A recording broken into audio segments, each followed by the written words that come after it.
Gibran Ramírez Reyes, doctor en ciencia política, profesor de ciencias sociales, colaborador en este espacio, está con usted y con nosotros. Creo que es un buen momento, Gibran, si nos permites comentar esto que ocurrió alrededor de la marcha. El asunto de quemar la fotografía de la ministra Norma Piña roba mucha atención a lo que significó el concentrado masivo de personas a favor del régimen de la Cuarta Transformación. ¿Tú cómo lo estás leyendo, cómo lo estás viendo? Sí, Pepe, yo creo que se pueden interpretar en conjunto todas las cosas, es decir, se ven varios signos de lo que pareciera ser un sentimiento de estar bajo ataque por parte del movimiento que encabeza el presidente de la República.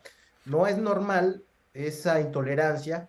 Ya han abordado cómo se ha ido polarizando el clima, pero particularmente resulta paradójico que en algo que se presumía que iba a ser una celebración, se acabe realmente liberando energía negativa contra lo que juzgan como traidores. No sé por qué traidores a qué, si que yo sepa, la ministra nunca ha sido parte de Morena, del movimiento, ni parte del Poder Ejecutivo para decir que lo haya traicionado en algún sentido, sino que lo que hay es un clima donde se pide obediencia ciega, quizá por los gestos que tuvo antes Arturo Saldívar. Hay quien ha justificado estos gestos diciendo que es parte de las tradiciones del pueblo mexicano, quemar a los judas, que esto se hacía antes, etcétera, etcétera. Pero viendo el contexto no hay justificación. No es un carnaval, no se hace desde la oposición al gobierno, no se hace de un movimiento que esté en el gobierno, pero resistiendo embates de la oligarquía.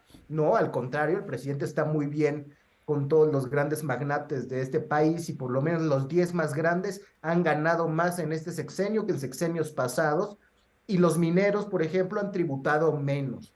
Pero hay otros signos de intolerancia que aparecieron también como un llamado tendedero de traidores, donde se incluía también a gente que pertenece al movimiento, pero que no va con las candidaturas favoritas de López Obrador, es decir, con Claudia Sheinbaum o con Adán Augusto, e incluso se repartieron panfletos donde se decía que quienes criticamos al presidente de la República teníamos que ser desaparecidos.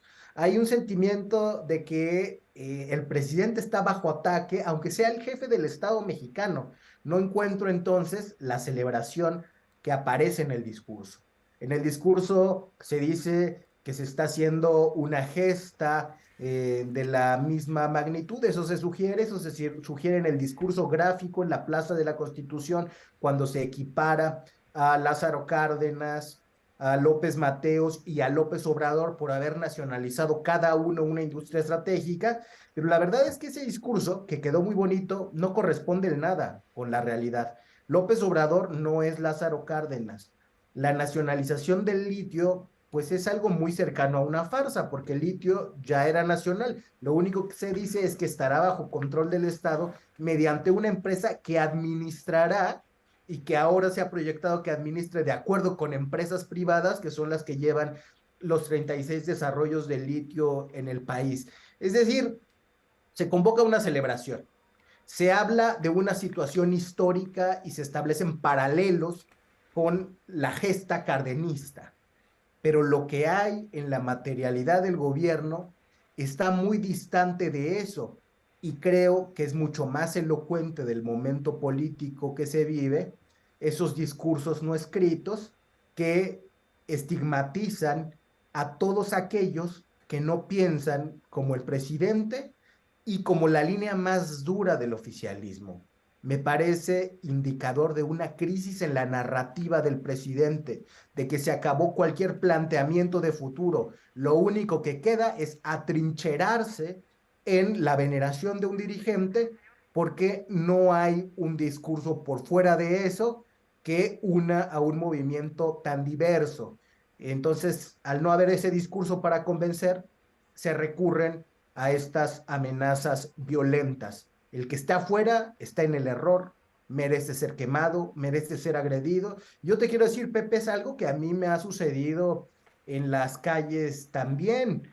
así como mucha gente se acerca a felicitarlo a uno por las participaciones que tiene en este programa o en otros espacios en los que estoy, hay gente que se siente con el derecho de llegar a insultarlo en un momento de su día o de descargar ahí una frustración que sienten por alguna razón. Me parece que no son tiempos buenos para la conversación pública, que todos tenemos que hacer un llamado a la reconciliación y que tiene que quedar claro para la gente de a pie, para todos los ciudadanos que estamos fuera del poder político, que esto no es un pleito de identidades ni un partido de fútbol para andar con actitudes de barra brava. Esto es el Estado mexicano y el discurso que se pronuncie tiene que ser evaluado también respecto de los datos que haya de la realidad. Si no, perdemos o más bien corremos el riesgo de prestarnos a juegos que no benefician a la ciudadanía el nada. Estamos en el reino de la narrativa y cada vez nos olvidamos más de ver la realidad. Muchas gracias, Gibran. Como siempre, bienvenido con tus comentarios. Gracias a ti, querido Pepe. Hasta pronto. Hasta pronto, igualmente, Gibran.